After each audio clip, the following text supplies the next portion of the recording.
കുഴപ്പമുണ്ടായില്ല. നല്ല അത്യാവശ്യം നല്ല പടമായിരുന്നു. സെക്കൻഡ് ഹാഫ് വലിയ ഇതുണ്ടായി. ഫസ്റ്റ് ഹാഫ് ഇൻട്രസ്റ്റിംഗ് ആണ്. പിന്നെ അഭിനയിച്ചിട്ടുണ്ട് എല്ലാവരും അടിപൊളിയായിട്ട്. ഇത് ഒരു കഥയുണ്ട് അത്യാവശ്യം നല്ല കഥ. കുഴപ്പമില്ല.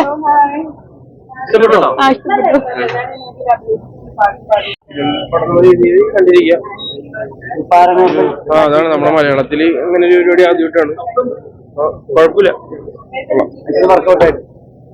ഇത് കുറച്ചുകൂടെ പേടിക്കായിരുന്നു. സൗണ്ട് അടിപൊളിയാണ്. പിന്നെ പെർഫോമൻസ് ലീഡ് ആക്ടറിന്റെ അടിപൊളിയാണ്. ഒരു ഡിഫറെന്റ് എക്സ്പീരിയൻസ് ആണ്. കുഴപ്പമില്ല, കണ്ടിരിക്കും. ഭയങ്കരമായിട്ട് ഇഷ്ടമായി. ഇതിന്റെ സിനിമാറ്റോഗ്രാഫി, എഡിറ്റിങ്, ബാക്ക്ഗ്രൗണ്ട് മ്യൂസിക് എല്ലാം നന്നായി. ആക്ടിങ് വളരെ നന്നായിട്ടുണ്ട്. പിന്നെ എനിക്ക് ഏറ്റവും ഇഷ്ടപ്പെട്ടത് ഇതിന്റെ ലാസ്റ്റ് സീൻ ഉണ്ടല്ലോ, ഈ ഡെമൺ പൊസഷൻ കാരണം ഇവര് ലൈഫ് എൻഡ് ചെയ്യുന്ന ഒരു ലാസ്റ്റ് പോയിന്റ് ഉണ്ട്. That was very brilliant. എല്ലാവരും കാണണമെന്നാണ് എന്റെ ഒരു opinion. Experience good man. I mean, നിങ്ങൾ പോയി കണ്ടിട്ട് ആണെങ്കിൽ നിങ്ങൾ ശരിക്കും എൻജോയ് ചെയ്യും. ഇപ്പം ഈ പാരനോർമൽ അങ്ങനത്തെ ഒരു ജോണർ ഇഷ്ടപ്പെടുന്ന ആളുകൾക്ക് ഭയങ്കര ഐ ക്യാൻ ഗീവ് ഒരു 10 8 കൊടുക്കാം.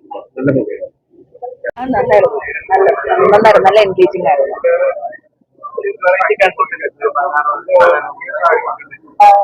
അതാ ഫസ്റ്റ് ഹാഫ് ആക്ച്വലി ഭയങ്കര എനിക്ക് ആക്ഷൻ സൗണ്ട് അതുകൊണ്ടാണ്.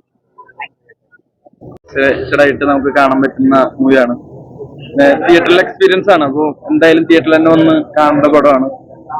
ഇഷ്ടപ്പെട്ടു. അടിപൊളിയായി. പശു കണ്ടു. കാണുന്തോറും ഒരു പുതിയ പെർസ്പെക്റ്റീവ് ആണ് കാണുന്നത് ഫിലിമിന്റെ. Wonderful film. I really enjoyed it. Edge of the seat എന്നൊക്കെ പറയുന്ന പോലെ ഒരു ത്രില്ലറാണത്. കണ്ടുകൊണ്ടേയിരിക്കും. ഒരു സെക്കൻഡും സ്ക്രീനിൽ നിന്ന് കണ്ണു മാറാൻ ഉള്ള സമയം തരുന്നില്ല പടം. So I really enjoy. നിങ്ങൾ എല്ലാവരും കണ്ടോ പടം? കണ്ടോ? Okay, thank you. ரொம்ப சாட்டிஸ்ஃபைங்கான ஒரு எக்ஸ்பீரியன்ஸ். தியேட்டரில் தான் பார்க்கணும்னு நினைக்கிறேன். நான் 2வது தடவை பார்த்துட்டு இருக்கேன். And with the audience it's really nice and satisfying. Thanks for the support. Please come and watch in the theatres. It's an experience meant to be had in the theatres. ഉങ്ങൾക്കാക. Thank U.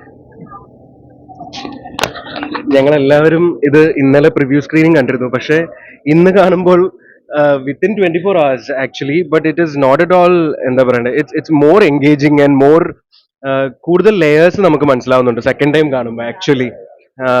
ആൻഡ് ഓൾസോ ആ ഒരു സൗണ്ടിന്റെ ഒരു experience ഉണ്ടല്ലോ, visual and sound experience, അത് തിയേറ്ററിൽ തന്നെ വന്ന് കണ്ടാൽ മാത്രമേ നിങ്ങൾക്ക് ആ എക്സ്പീരിയൻസ് കിട്ടത്തുള്ളൂ. പിന്നെ മാത്രമല്ല, ഞാൻ ഇന്നലെയും പറഞ്ഞിരുന്നു, ഇന്ത്യയിൽ തന്നെ ആദ്യത്തെ ഒരു പാരനോർമൽ ഇൻവെസ്റ്റിഗേറ്റീവ് ത്രില്ലറാണ്. നമ്മൾ മലയാള സിനിമയിൽ ആദ്യത്തെ 3D സിനിമ, ആദ്യത്തെ ബയോസ്കോപ്പ്, ആദ്യത്തെ സിനിമാസ്കോപ്പ് എന്നൊക്കെ പറഞ്ഞ് നമ്മൾ കുറേ അഭിമാനം കൊള്ളുന്ന ഒരു സംഭവമുണ്ട്. അപ്പൊ അതുപോലെ തന്നെ ഇതും ആദ്യത്തെ ഒരു സംരംഭമാണ്. ഇത്തരത്തിലുള്ള ഒരു പാരനോർമൽ ഇൻവെസ്റ്റിഗേറ്റീവ് ത്രില്ലർ ഇന്ത്യയിൽ തന്നെ ആദ്യമായിട്ട് മലയാള സിനിമയിലാണ്. അത് വടക്കനാണ്. അതിലെല്ലാം നമ്മളെല്ലാവരും പങ്കാളികളാണ്.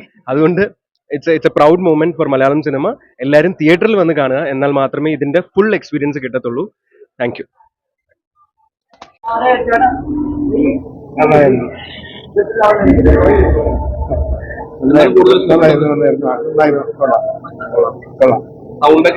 സൗണ്ടൊക്കെ ഇഷ്ടപ്പെട്ടു.